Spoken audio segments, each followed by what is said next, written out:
America के जाने के बाद तालिबानी नेताओं का दौरा शुरू। हक्कानी नेटवर्क से जुड़े तालिबान के आतंकी अनस हक्कानी ने अब से थोड़ी ही देर पहले काबुल एयरपोर्ट का दौरा किया। अमेरिकी सैनिकों के जाते ही तालिबान के कब्जे की नई तस्वीरें सामने आई। तालिबान ने अपनी बद्री यूनिट के लड़ाकों को काबुल एयरपोर्ट पर तैनात किया है। तालिबान के लड़ाकों की तैनाती के बाद एयरपोर्ट की ताजा तस्वीरें सामने आई। अमेरिका के जाने के बाद एयरपोर्ट पर तालिबान का कब्जा। काबुल एयरपोर्ट पर तालिबान के प्रवक्ता की प्रेस कॉन्फ्रेंस। अमेरिका की वापसी के बाद तालिबान के प्रवक्ता का बयान। अमेरिका समेत पूरी दुनिया से अच्छे संबंध चाहते हैं। तालिबान को चुनौती देने वाले अफगानी नेता अहमद मसूद का बयान। मसूद ने कहा, मैं तालिबान को नहीं पहचानता और मैं उनके सामने आत्मसमर्पण नहीं करूंगा।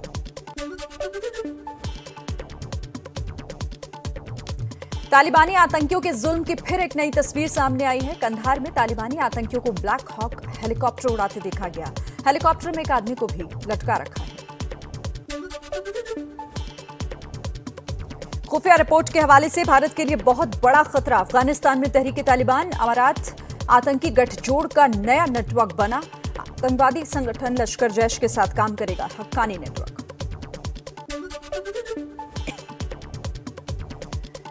अमेरिका का अफगानिस्तान से अपने सभी सैनिकों को वापस बुलाया। भारतीय समय के मुताबिक देर रात करीब 1 बजे काबुल एयरपोर्ट से आखिरी अमेरिकी विमान ने उड़ान भरी। काबुल से आखिरी अमेरिकी विमान के उड़ान भरते ही तालिबानियों ने मनाया जश्न। फायरिंग कर खुशी का इजहार किया। एयरपोर्ट को अपने कब्जे में लिया। अमेरिका ने काबुल में अपना डिप्लोमेटिक मिशन बंद किया। दूतावास को कतर शिफ्ट किया गया। अफगानिस्तान से अमेरिकी सेना की वापसी पर राष्ट्रपति जो बाइडेन का बयान। कहा, सेना के अधिकारियों की सलाह पर सैन्य अभियान खत्म कर दिया गया है। बीते 17 दिनों में अमेरिकी सेना ने इतिहास के सबसे बड़े रेस्क्यू ऑपरेशन को बखूबी अंजाम दिया है। अफगानिस्तान से रेस्क्यू पर अमेरिका का बड़ा बयान। अमेरिका ने कड़े शब्दों में कहा, जो अमेरिकी अफगानिस्तान से निकलना चाहते हैं उनके लिए कोई डेडलाइन नहीं। अन्य देशों के रेस्क्यू ऑपरेशन में भी मदद करेगा अमेरिका।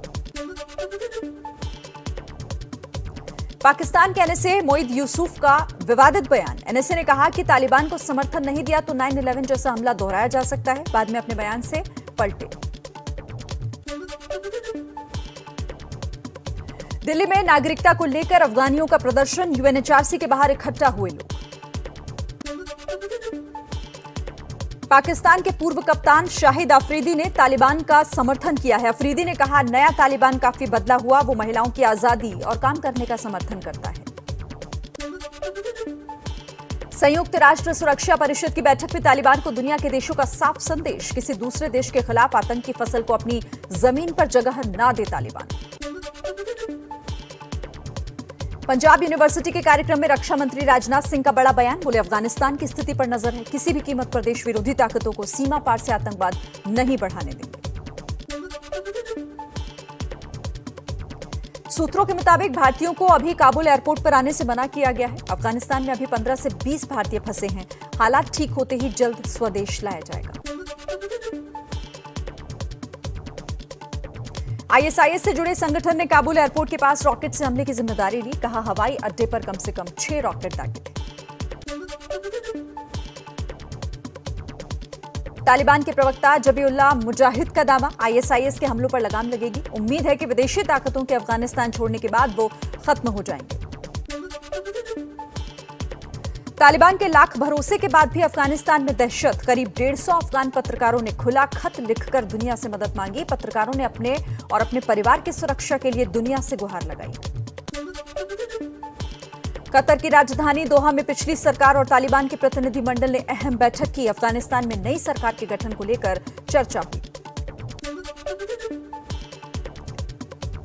हिज़्ब-ए-इस्लामी गुलबुद्दीन के नेता गुलबुद्दीन हिकमतयार का बयान। कहा, अफगानिस्तान की मुस्लिम महिलाओं को तय करने दें कि वो चाहती क्या हैं। विदेशी ये ना पूछें वो कैसा महसूस कर रही हैं। अफगान महिलाओं का शरिया कानून पर भरोसा है।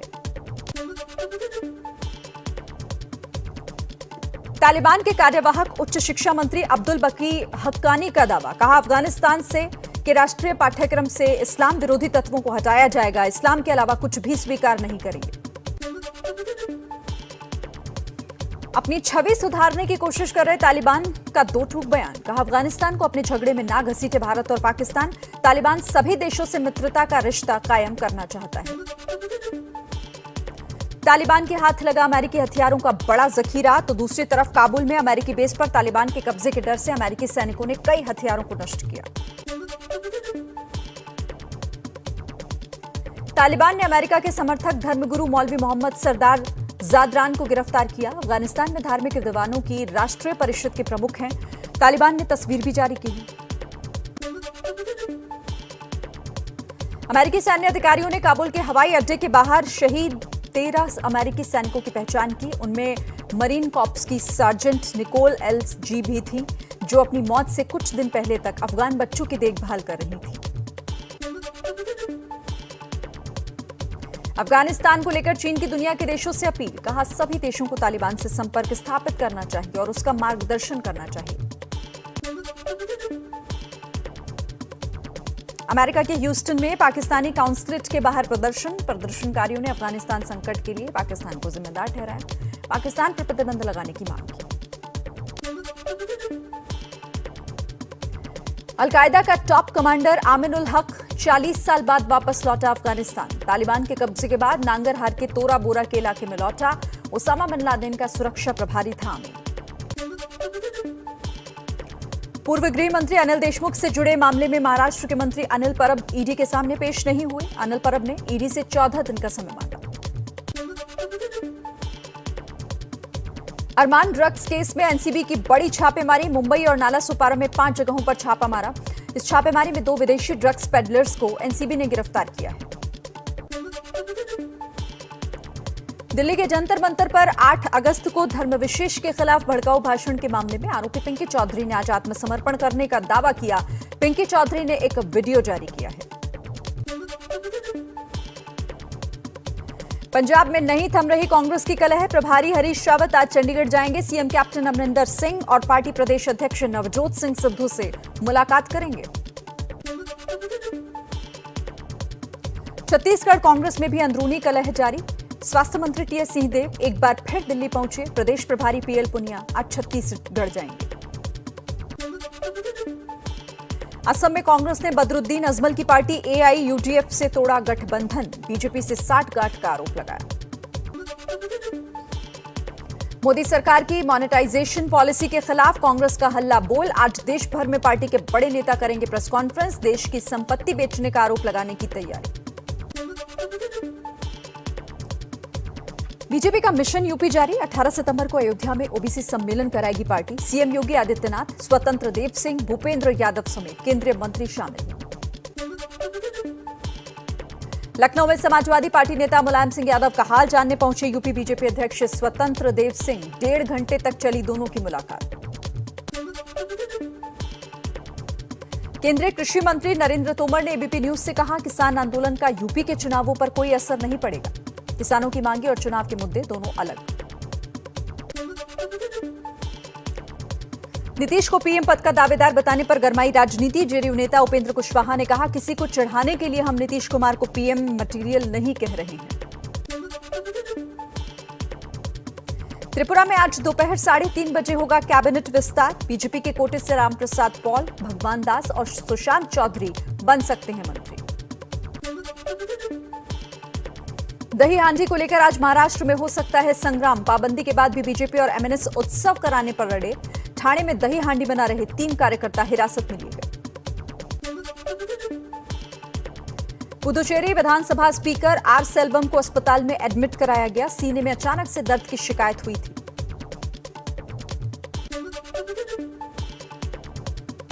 करनाल के एसडीएम के किसानों के सिर फोड़ने वाले बयान पर हरियाणा के सीएम मनोहर लाल खट्टर की प्रतिक्रिया सामने आई। कहा, एसडीएम ने जिन शब्दों का चुनाव किया वो गलत, लेकिन कानून व्यवस्था बनाए रखने के लिए सख्ती जरूरी थी। करनाल में किसानों पर लाठीचार्ज को लेकर सियासी घमासान हुआ तेज। कैप्टन अमरिंदर सिंह ने खट्टर को इस्तीफे की सलाह दी। खट्टर भड़के, वो कौन होते हैं मेरा इस्तीफा मांगने वाले, बल्कि उन्हें इस्तीफा देना चाहिए। सुप्रीम कोर्ट के 3 महिला समेत 9 नए जजों ने ली शपथ। पहली बार शपथ ग्रहण समारोह का लाइव प्रसारण हुआ। नई नियुक्तियों से कम होगा पेंडिंग केस का बोझ।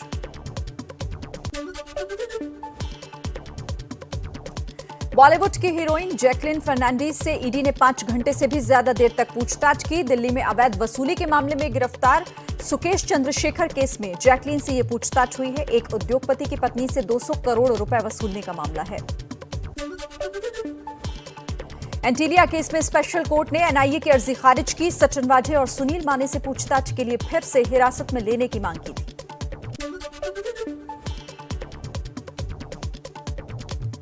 मुंबई में अवैध फेरी वालों के खिलाफ कार्रवाई करने पहुंची बीएमसी की महिला अधिकारी पर धारदार हथियार से हमला किया गया। कल्पिता पिंपले की 3 उंगलियां कटकर अलग हो गई। हापुड़ के पिलखुआ में मुंह में पेट्रोल भरकर आग का करतब दिखाने में लगी आग। 5 बच्चे समेत 8 दर्शक झुलसे। घायलों को अस्पताल में एडमिट कराया।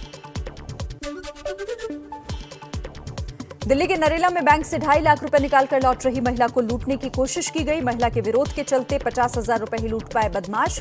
सीसीटीवी कैमरे में कैद हुई वारदात। अपराधियों की तलाश में जुटी पुलिस। बिहार के पटना में प्यार में नाकाम युवक ने खुदकुशी की। फेसबुक लाइव करने के बाद फांसी लगाकर जान दी। जाते जाते प्रेमिका से कहा अपना ख्याल रखना और दवाई लेते रहना। बिहार के कैमूर में एक युवक को 3 दिन तक बंधक बनाकर मारपीट करने का एक मामला सामने आया। दबंगों ने युवक पर चोरी का आरोप लगाकर बंधक बनाया। पुलिस ने युवक को छुड़ाया। 2 आरोपी गिरफ्तार किए गए। लखनऊ में महिला सिपाही पर दबंगों ने हमला कर दिया। अलीगंज थाने में तैनात है महिला। गश्त के दौरान महिला सिपाही पर हमला। पुलिस ने आरोपियों को गिरफ्तार किया है। यूपी के बुलंदशहर में मानवता शर्मसार। एक महिला को चारपाई पर बांधकर कुछ लोग खेत में जाते दिखे। Video viral. पुलिस ने 2 लोगों को हिरासत में लेकर पूछताछ शुरू की। ओडिशा की सबसे कम उम्र की सरपंच आरती जम्मू और कश्मीर में राष्ट्रीय पैनल को आज संबोधित करेंगी। 2012 में बैंक की नौकरी छोड़कर गांव में बदलाव के लिए सरपंच बनी थी आरती।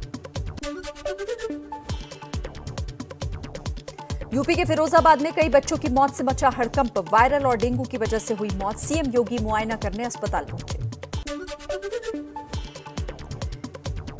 कल के मुकाबले आज कोरोना के मामलों में कमी आई है। पिछले 24 घंटों में कोरोना के 30,941 केस सामने आए। 350 लोगों की कोरोना से मौत हो गई।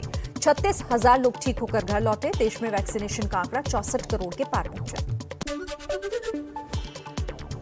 केरल में नहीं थम रहा कोरोना का कहर। 24 घंटे में 132 लोगों की गई जान। 19,622 नए मामले सामने आए। कर्नाटक सरकार ने केरल से आने वाले लोगों के लिए क्वारंटीन जरूरी किया। 8 दिन बाद आरटीपीसीआर टेस्ट होगा। मुंबई में एक हफ्ते के भीतर 40 से ज्यादा बच्चे कोरोना पॉजिटिव। रविवार को चेंबूर चिल्ड्रन होम में 18 बच्चे संक्रमित पाए गए। कोरोना वायरस का एक और खतरनाक वेरिएंट सामने आया है। दक्षिण अफ्रीका और कई दूसरे देशों में नया स्वरूप C1.2 ज्यादा संक्रामक हो सकता है। टीके से बनी इम्यून सिस्टम को भी ये चकमा दे सकता है। शेयर बाजार में भारी उछाल। बाजार खुलते ही सेंसेक्स में 115 अंकों का उछाल देखा गया। सेंसेक्स 57,000 के पार पहुंचा। निफ्टी भी 16,955 पर पहुंची। मुंबई में फिर से एक बार आफत वाली बारिश शुरू हो गई है। बारिश की वजह से ट्रैफिक जाम की समस्या से काम पर जाने वालों को परेशानी हो रही है। महाराष्ट्र में अगले 3 से 4 दिनों तक भारी बारिश की चेतावनी जारी की गई। दिल्ली एनसीआर में भी सुबह से हो रही जोरदार बारिश। कई जगहों पर पानी भरा। ट्रैफिक की सुस्त हुई रफ्तार।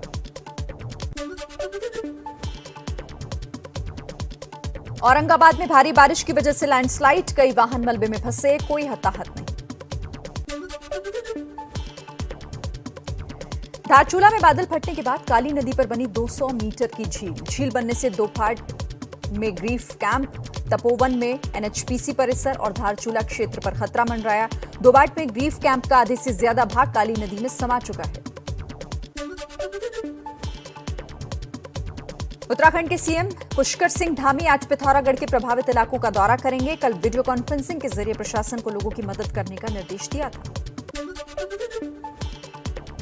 पूर्वी हिस्से में बारिश और नेपाल से पानी छोड़ने के चलते यूपी के कई जिले बाढ़ से प्रभावित हैं। बाराबंकी के कई इलाकों में पानी का कोहराम जारी है। लोग पानी के तेज बहाव के बीच लाठी के सहारे सड़क पार करने को मजबूर हैं।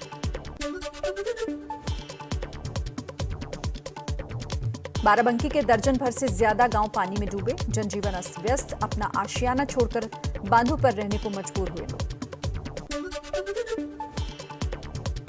यूपी के गोंडा में घाघरा नदी में उफान से बिगड़े हालात। तरबगंज तहसील के कई गांव बाढ़ की चपेट में हैं। नदी के किनारों पर हो रहे कटान से मुश्किल बढ़ गई है। गोरखपुर में बाढ़ और बारिश लोगों के लिए मुसीबत बनी। बाढ़ से 171 गांव के 1,78,000 लोग प्रभावित हैं। राप्ती, घाघरा और रोहिन के साथ साथ सहायक नदियां भी रौद्र रूप दिखा रही हैं।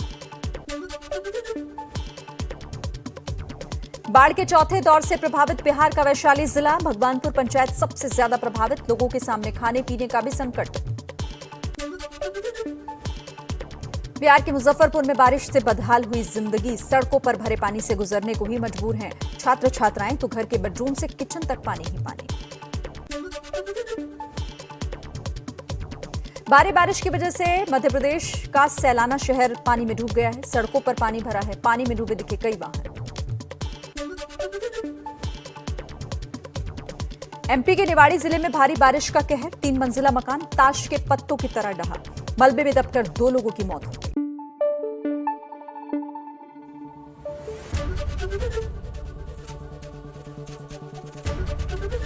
एबीपी न्यूज आपको रखे आगे।